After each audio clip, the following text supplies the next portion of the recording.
The first thing that shocked me was seeing how kids were just so safe walking to school here. Like it really blew my mind to a point like I couldn't fathom kids walking to school at 7 a.m. or kids walking home at night at 8 p.m. and being safe and their parents aren't worried about them. They're not calling them like, where are you at? They're not like, it really kind of did something to me to understand that mindset and let that kind of peace come in where it's like, yo, you don't have to have the same sort of neuroses that you have being in America. And even after you leave, you still hold those things with you, and it might not leave you. It's hard. I'm telling you, it is hard to get that stuff out your system, man. However, I know whenever something isn't right for me. And whenever I started really looking, after living here long enough and really seeing the things that I missed, like, cultural diversity, that right there, I didn't know how ingrained in me that was, like how I'd feel empty without that. I really didn't understand it until after a year or two. And I'm like, holy, I miss all my brown people, all of them. I practically live in LA, only Los Angeles for 10 years. Okay. So like my identity was like completely different.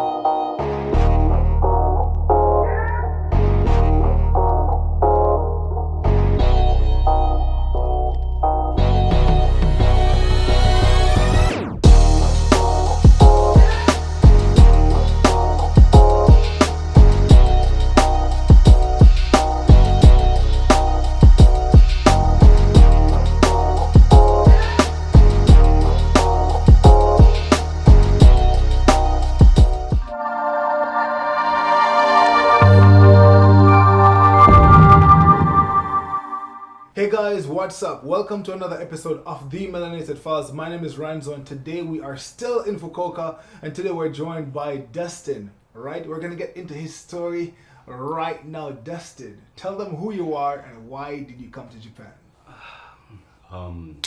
My name is Dustin, and I came to Japan to think. That's it. That's really the reason why I have the luxury to do so. So that's what I chose to do. Yeah. Okay, so tell us what brought you to a place where you felt like you needed to come to Japan and think. Something that I don't want to say I've loved seeing it on your channel, but it's made me feel better seeing it on the channel. That people kept talking about how they felt being in other parts of the world. More specifically me, America, of course. But I've been in other places a lot. I've lived in a lot of places. So I guess coming here and finding that it's just so much different, I wanted to find something completely different. And I found it here. What did you do before you came to Japan? I've been a director and a photographer for a lot of different musicians, some basketball players, some actresses, blah, blah, blah. And I was on tour for a while, just doing all the video editing, photos, just everything for Miguel and a few other artists, but mostly Miguel. So you decided to step away from that and come to Japan? It really wasn't meant to be Japan, if I'm being honest. It was meant to be anywhere other than America. Okay. Yeah, it was just like, I want to not be around this right now. That was my main thing because I've grown up there. And I've lived in other places and experienced, certain things, but to actually live in another place, never really done that. And it just happened to be Japan because it was the easiest.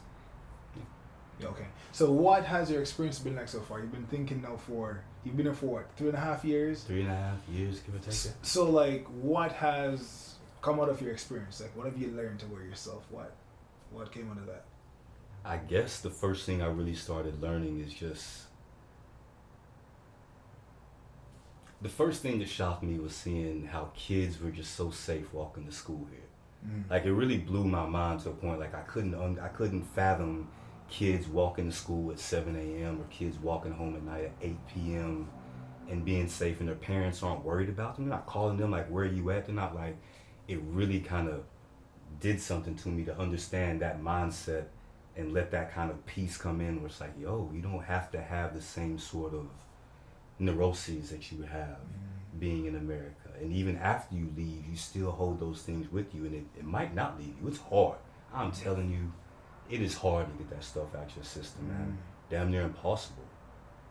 But after I really started to get a firm grasp of where I was and what I didn't have to worry about, completely changed me. It was everything I'd hoped it could be, to just live a life and not have to worry about so much.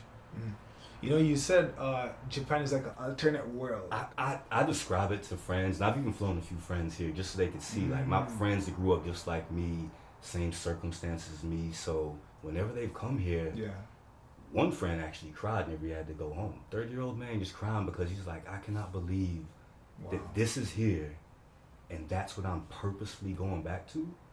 And that's normal to us. That is normal. All of it is normal. I tell her things, and it's just like, she can't believe it. But to me, it's just, that's normal, everyday life.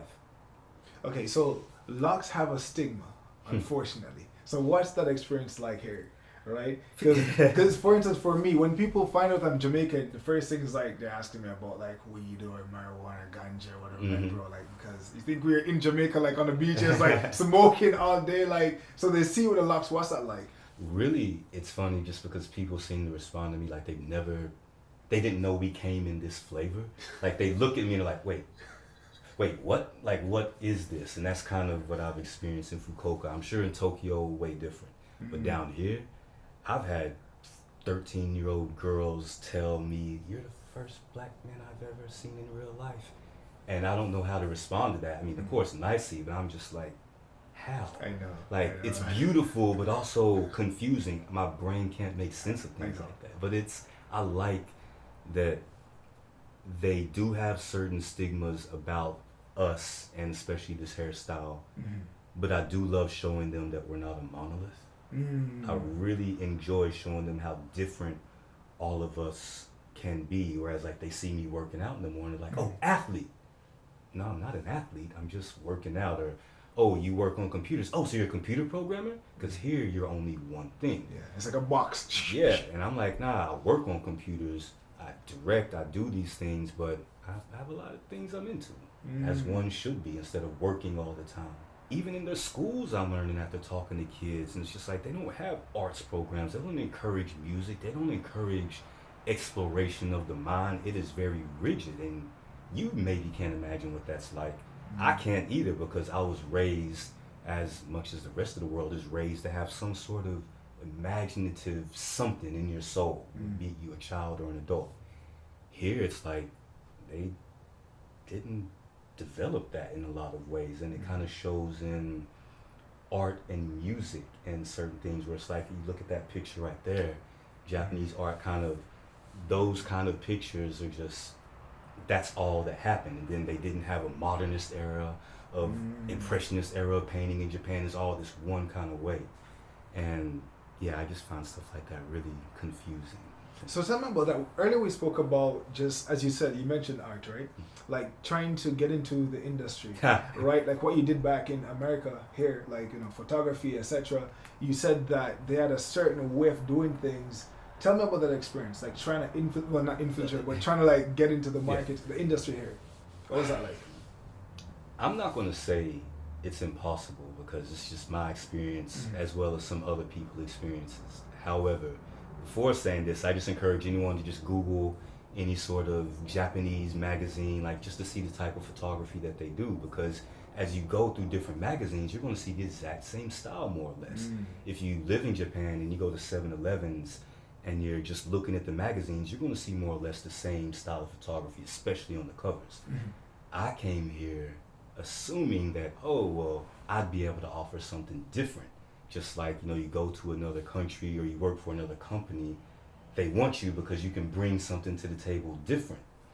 Here I learned they don't want it different. They want you to bring the same thing they're bringing to the table and don't change it, so therefore everyone can do it.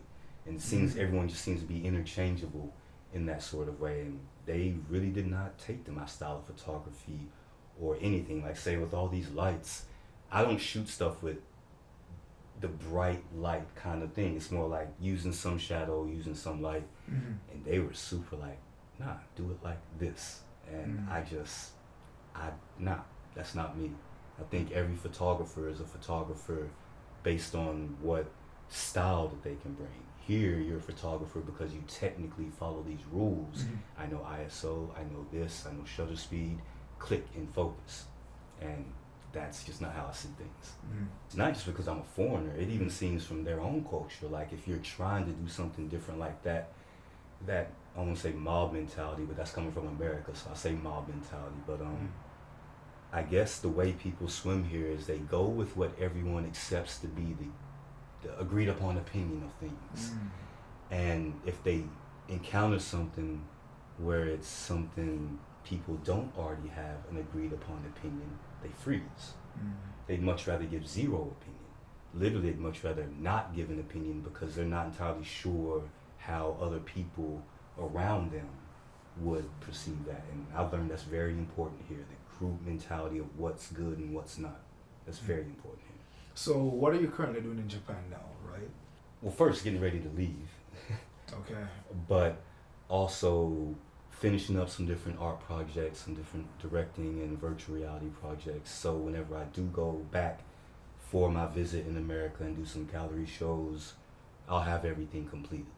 You had a different perspective of Japan, right? We were talking in 7-Eleven, and you were sharing some stuff with me. Share some of that, like your perspective on Japan itself. First, I do have to say I do love this place. Like, it is irreplaceable the way I feel while walking around here. Like, just the way I feel inside, like the way I feel like I haven't seen a bar fight in years, which is just an interesting thing. Like, I know that sounds crazy, but that's an interesting thing to just say. I've never seen that here. Haven't seen people arguing outside on the streets for no reason over nothing. So whenever I say I love the peace that this place affords me, I mean it. I love it. And I'm afraid I'll never find it again after leaving, if I'm being honest. So why do you want to leave? Like, why are you leaving then? Because Japan is not enough. And just like a lot of Japanese people here can't be who they want to be, I don't think I can, or even most of the people I've seen in the videos, be the person that they want to be. Are we fighting for it? Yes. Are you telling us to fight for it and you encouraging us? Yes, you are. Never would have reached out unless you posted a few videos inspiring me to. Okay. However, I know whenever something isn't right for me. And whenever I started really looking, after living here long enough and really seeing the things that I missed, like, cultural diversity, that right there, I didn't know how ingrained in me that was, like how I'd feel empty without that. I really didn't understand it till after a year or two. And I'm like, holy, I miss all my brown people, all of them. The way people interact here, even from a basic language standpoint, doesn't seem to lend the type of relationships that I'm used to having with people. Even my friends, we gotta connect on something. And I just feel like after a lot of observation, there isn't a lot of that going on here. It doesn't seem like either those are things that are taught to be valued or just not interesting to certain people. But to me, that's life. I gotta have people to connect to. And I don't mean a few. I mean strings everywhere. Seeing myself in little kids. Being able to know that if this little kid sees a bit of himself in me, if I'm teaching them something. Not just being this completely foreign alien walking around here. And that's part of the weird part about being in Japan. They don't see foreigners. Anyone looking at this video outside of Japan can't imagine that. Like, really, you only see one group of people, but for the history of this country, basically just one race of people. And no one ever really stopped to think how that would change an entire society, how that would make them go a completely different course. Whereas, I don't know where they're going, but everyone else was integrating in a certain way. And here, it was nothing. So you didn't have, as I was saying earlier, like, the Mexican friend that you went to after school and his mom would cook some food and then you'd go home and say, Mom, they made this, and then your mom wants to make it. You have 300 years of that not happening here, 600 years, whatever the case is. Those type of societal upgrades never happen here. And I think living in Japan, I've seen exactly what type of society that creates. A safe one, very safe one. But creatively and a whole lot of other things, it seems to miss the mark just a little bit with things I find important. So we're in Fukuoka, right? And you've been to Tokyo, right? Yeah, I've been there a few times. How different in your mind is Fukuoka to Tokyo? Just night and day, man. Like, whenever people say they're going to Japan, they usually mean Tokyo. And Tokyo isn't like any other place in Japan. It's kind of like the Las Vegas of a place to a certain degree. You can have fun in Las Vegas, but do you want to live there? Nah, I didn't really want to live there. So Fukuoka had a little bit more of a relaxed vibe, enough of a city kind of thing that I could get into, and I definitely didn't want to pay $8,000 for, you know, a shoebox apartment. Like, that's not happening. Nah, I need my space, just a little bit. What's the black experience like? Like being a black man here in Fukuoka versus in the States, like what's that like? I've only had a few experiences I can tell you that taught me a lot about being black in Fukuoka. And I guess my black experience, like one of the most crucial ones that I found that kind of really put me in a weird space, is where I met a half black, half Japanese dude here who hasn't lived in America for a long time, but he was going around, you know, letting Japanese people and half white and half Japanese people say nigga. And I'm like, I didn't come all the way to Japan to have that happen to me, and for them not to even understand the context. It's not even their fault, not completely, but to look at him and be like, why are you, like, I mean, I'm not saying everyone's got to fight about this, that's not what it is, but why are you encouraged, like, what are you gaining from that? Because whenever my friends come here and some Japanese person thinks it's cool to call them nigga, I'm pointing at you. I told them different. I'm trying to save their life. I'm telling them, yo, you don't want to do that. It's not going to end well for, but I did find that to be very scarring because I didn't know how to fight that.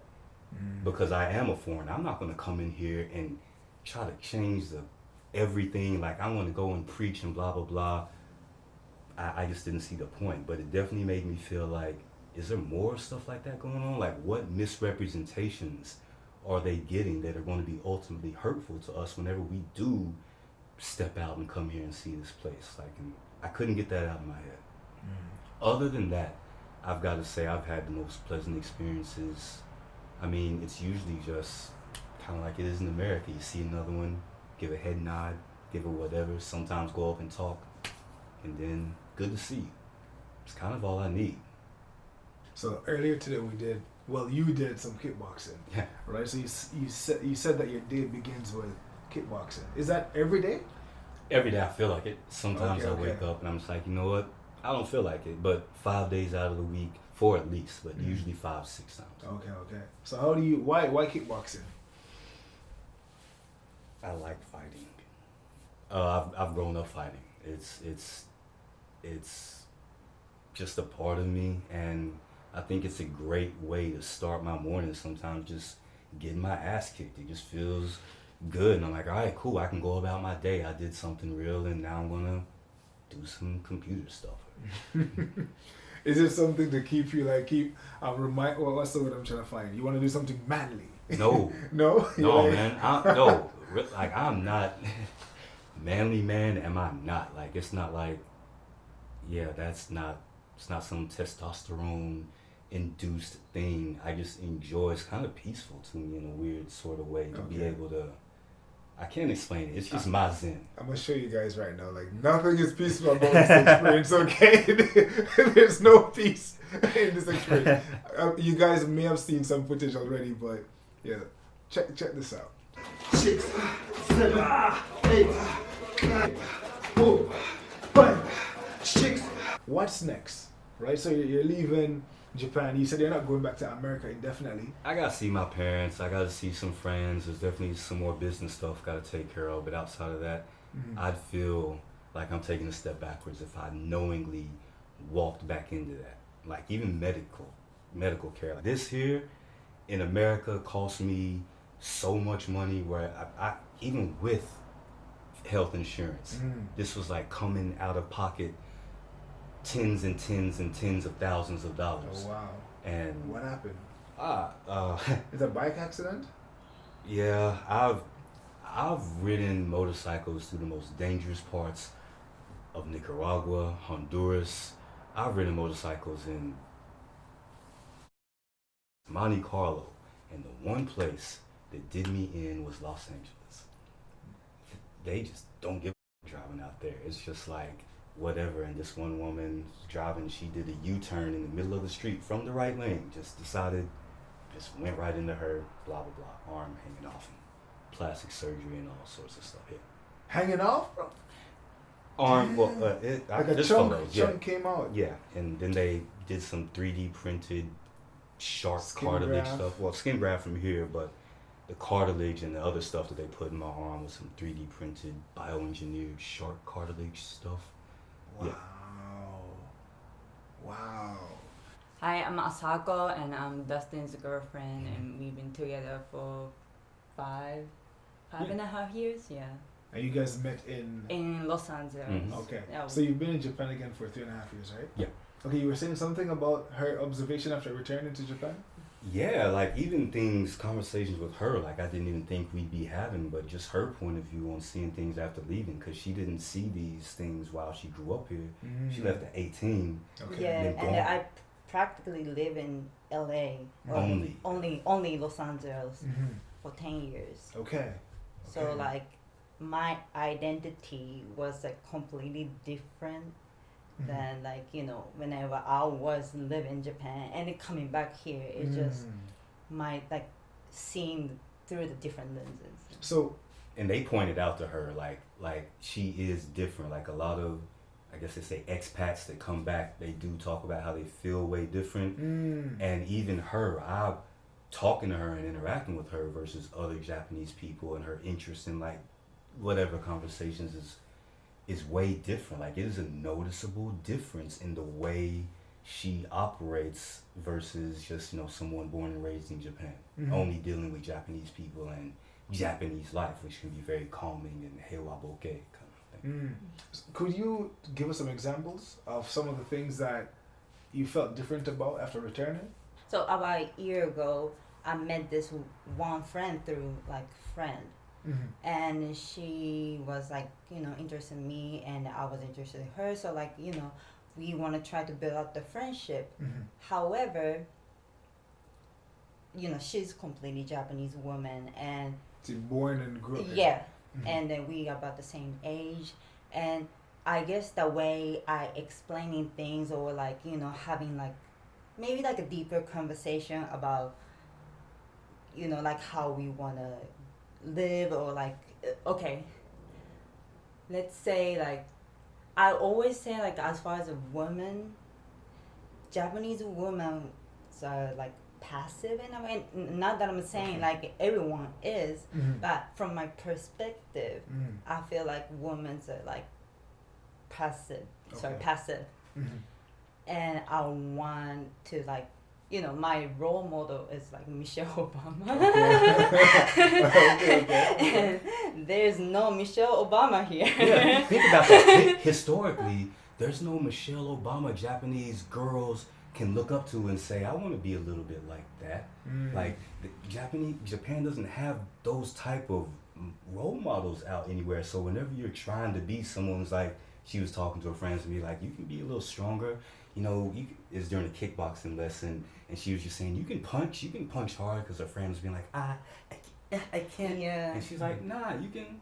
I'm like, come on, like let's do full, like you can do it. And I was trying to encourage him, but she thought like I was kind of looking down on her. And that's not what I was trying to do. I was just genuinely like trying to build up like a girl friendship that I thought I could build, but she thought I was intimidating and I was too opinionated. And so she said, I can be friends with you. So that type of I guess openness and confidence came from your time in the US, you believe? I believe so. Okay. Yeah. So what do you think is the difference between Japanese people who spend a portion of their lives overseas and come back versus Japanese people who were born and grew up in Japan? What's the difference? Like, for instance, like yourself, right? You were born here, but you grew up, you spent a considerable amount of time in the States. What's the difference between you and other Japanese people? Or like a noticeable difference? From my experience, I usually could tell, like, Japanese people who spend time abroad, because they seems more curious about things. like they ask question, but just Japanese people, conversational wise, like they engage you yeah. versus the Japanese conversation. Yeah, like the conversation should be like, catchable, right? And like if I have a question, I'll ask you, and you ask me anything, and then we can have a conversation whether you disagree or agree, like But here, usually, I could tell the difference between Japanese people who just grew up in Japan or Japanese people who went foreign and came back, because if the latter person, like if we have a conversation, they usually be more curious about things, anything, and like they ask question more, and like the Japanese people, they just listen. And we had like a friend of ours explain like conversations around the world as far as like in how Japan is different. And he's a Japanese guy and he's traveled some, but he said in other cultures, whenever they're having a conversation, it's a lot like basketball. You're passing the ball back and forth. You can pass to someone else. A conversation go around. Everyone's working together to get to the goal of having a conversation or telling a story. In other parts of the world, conversations are like football, where it's the same concept, but it can get a lot more violent. Aggressive. It can be a lot more aggressive and stuff. Conversations in Japan are like watching a bowling match. Someone steps up, and everyone says, And that's kind of the way the conversation goes. It's not a back and forth. It's someone said something, they say their piece, and then, yes, I understood what you said. And there might be a little bit of a question after that, but not an engaging conversation, just more like a follow-up question. Do you think more Japanese people should travel?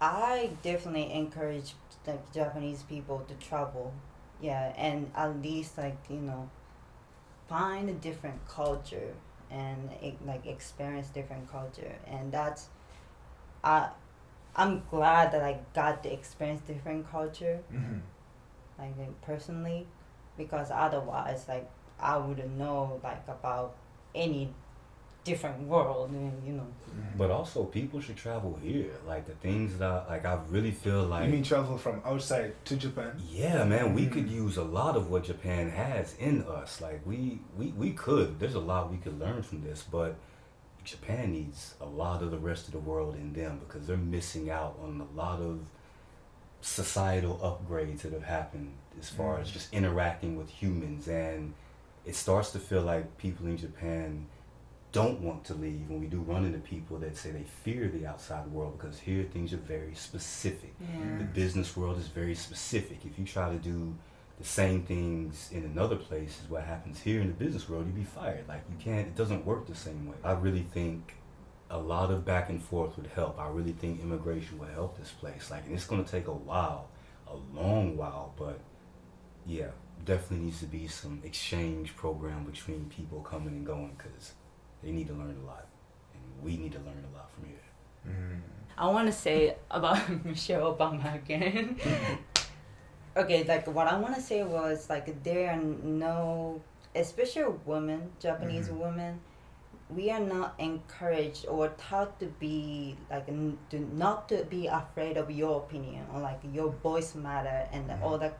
In America you hear these kind of stuff all the time, but here that was sweep aside and just nothing.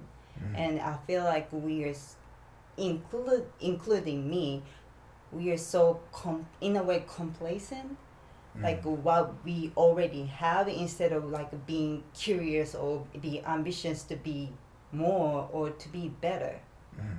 So that's what I'm missing from my observation. Missing as far as living other places? Sorry, that's what I'm missing from Japanese people. Gotcha.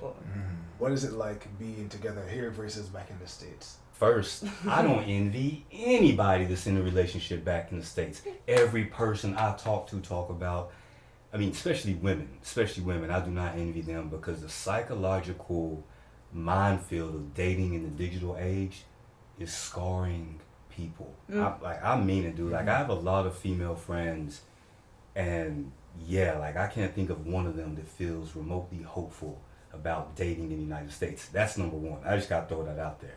There's no way I really even think we'd be able to make it if we were in America.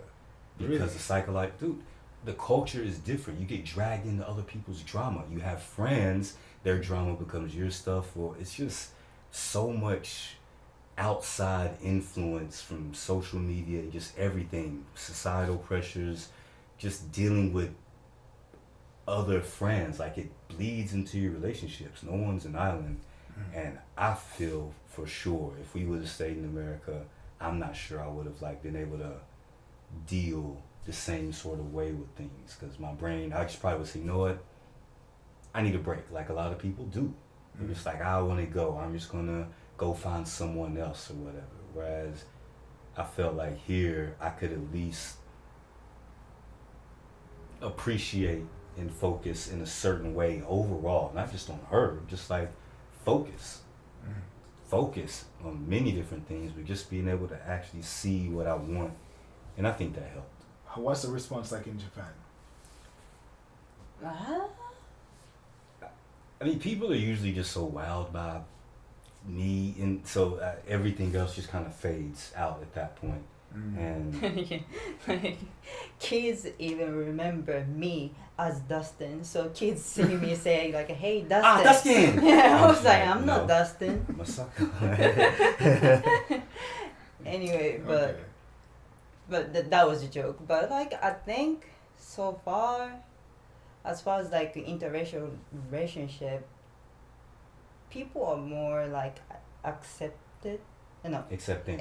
Accepting interracial relationship. Never had someone be like you or give us any sort of. Like never had a negative experience. They're just more curious, and they're happy that she's around to kind of like ask questions on their behalf. What about advice for Black people looking to come here to visit or travel or live, work, etc.? Any advice for them that you guys can impart? Unfortunately, I don't really think anyone can. I mean, any tips you give someone would just be the regular, GPS, Google Maps, and all that sort of stuff. But my advice is see Tokyo and then go somewhere else and actually see what the rest of Japan has to offer. Get a bicycle, ride around. You're not going to see the city in a taxi. You're not going to see the city from a car. Like, you actually have to walk around the way you see other people, everyone walking around. And you're going to find a lot of gyms that way. You're going to find a lot of beautiful places that way. You have your own personal Japan experience. But without that, I feel like you're just kind of going to have the pre-packaged Japan travel experience. And I don't think that's helpful. It definitely wasn't helpful to me. And I'm glad I stepped out of Tokyo and found something I could learn from this place. From my advice is like, do not to be afraid to talk to Japanese people. Like, even though like we can't, some people cannot understand English, but like try to talk to them. I know they're curious. They're curious about Black culture, different culture, but usually they're afraid to even ask. So you're saying advice is to engage Japanese people so they can learn. Yeah. Because they'd be too afraid to ask on their own. Yeah. Like they're like, including me, like sometimes I found myself like shy, and I'm trying not to be in a good way, in a positive way. But a lot of people are like curious, but just they don't even want to take advantage of what they can learn from you guys, or like different culture. So just try to engage and talk to people. So guys, that was Asako. So Destin, where can people find you online? You can find me on Instagram at Mr__ clandestine, and I also have a website, IamMrClandestine.com. Okay, so guys, there you have it. If you enjoyed this video, please give it a big thumbs up, and remember to subscribe to this channel for weekly videos on the Black experience across the globe. Until next time, bye for now.